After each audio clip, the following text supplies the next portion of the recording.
वारंवार त्रास देते, अशा प्रकारची ही तक्रार होती. काय नेमका त्रास आपल्याला होत होता आणि आपण काय तक्रार केली? नाही, त्रास द्यायचा विषय नव्हता. फक्त ती मला फोन व्हिडिओ व्हॉट्सअप कॉल करायचे, फोटो पाठवायचे.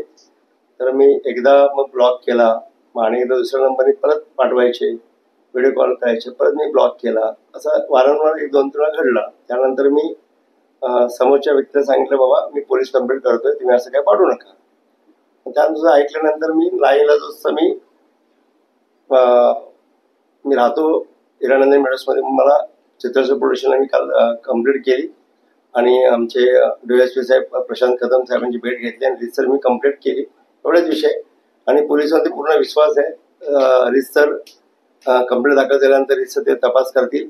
आरोपी पकडला गेल्यानंतर त्यांच्या स्टेटमेंटमधून त्याच्या मागे कुठला राजकीय हेतू असेल किंवा त्याच्या मागे कोण असेल तर आपल्याला स्पष्ट होईल. आता निवडणुका जवळ आलीत, कुठेतरी बदनामीचं प्रकरण होते आणि म्हणून त्या कारणाने आपण हा तपास योग्य रीतीने चालू आहे आणि त्याचा तुम्हाला सगळ्यांना निष्पन्न होईल. हनी ट्रॅप वगैरे असा प्रकार नाही. मी त्या व्यक्तीला कधी पाहिलं नाही किंवा तिने मला पाहिलेलं नाहीये.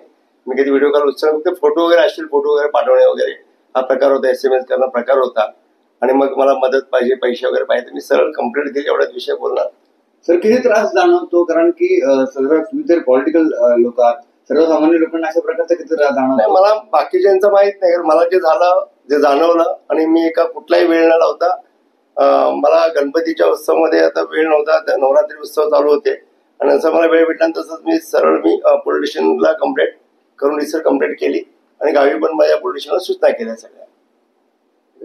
मागील 2 टर्म पासून खट्टा प्रवास आपला पाहिलेला आहे आणि आमदार झाल्यानंतर आमदारची प्रतिमा मलिन करण्याचा हा कोणाचा डाव असू शकतो का? नाही, होऊ शकेल. आज मी सांगितलं ना की जेव्हा आता कंप्लेंट केल्यानंतर रिसर जे कोण आहे आरोपी त्यांच्या मागे अटक होईल, त्यांच्या तपासून निष्पन्न होईल.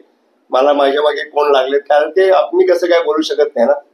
तपास चालू आहे, पोलिसांवरती पूर्ण विश्वास आहे आणि ते गांभीर्याने घेऊन तपास करून त्यांच्यामध्ये निष्पन्न होईल. 2-3 दिवसात सर्वच क्लिअर होईल. त्यानंतर आपल्याला कळेल की आपल्या मागे काय बाबा काय. आणि आता काय राजकारण म्हणजे म्हटलं तर राजकारणाच्या गोष्टी कोणी नाही कोणी विरोध असे करत असतात.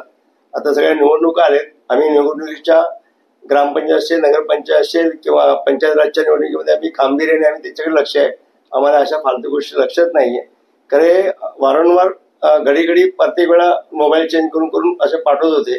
मला नाहीलाच होता. मी त्यांना समोरच्या वॉर्निंग पण दिली की मला पोलीस कंप्लेंट करायला लागले, सर्व बंद करा. नवीन नंबर दिल्यामुळे माझा नाहीलाच झाला. मी काल रिसर पोलीस कंप्लेंट केली आणि पोलीस वरती पूर्ण विश्वास आहे. योग्यरित्या तपास सुरू आहे आणि त्यांनी सांगितलं की आम्ही त्या आरोपीला अटक करू. सर, पहिली देखील मागणी केली होती असं मला तुम्ही सांगता की नवरात्रीमध्ये वेळ होता, गणेशोत्सवा दरम्यान वेळ होता. 10-15 दिवस 15-20 दिवस नेमके त्या व्यक्तीचे 1 महिना सातत्याने चालू. मी वेगवेगळ्या नंबरने येत होता आणि मला आमच्याकडे खरंच मी शुक्रवार, शनिवार, रविवार, सोमवार 4 दिवस मतदारसंघात असतो. मंगळवार, बुधवार विधानसभेमध्ये कॅबिनेट असलेल्या मंत्री मध्ये भेटतात, विकासाची कामं असतात, जनतेची कामं असतात. गुरुवारी ठाणा ऑफिसला असतो. म्हणून काल मी परवा रात्री मी बोलून सर्व रिसर कंप्लीट केली. सर, पहिली देखील मागणी केली होती. काय नेमकं कारण होतं काय? आणि मी काय सर्व जे काय होतं मी पोलिसांना सर्व डिपार्टमेंटला दिलेलं आहे. त्याने अकाउंट नंबर दिला, पोलिसांनी मी सर्व दिलेलं आहे त्याच्यामध्ये आणि सगळं मी माझ्याकडचं डिलीट करून पोलिसांनी मोबाईल ताब्यात घेतला आणि त्यांनी ते तिकडे तुम्हाला जे काय असतील सविस्तर भेटू शकतील. थँक्यू.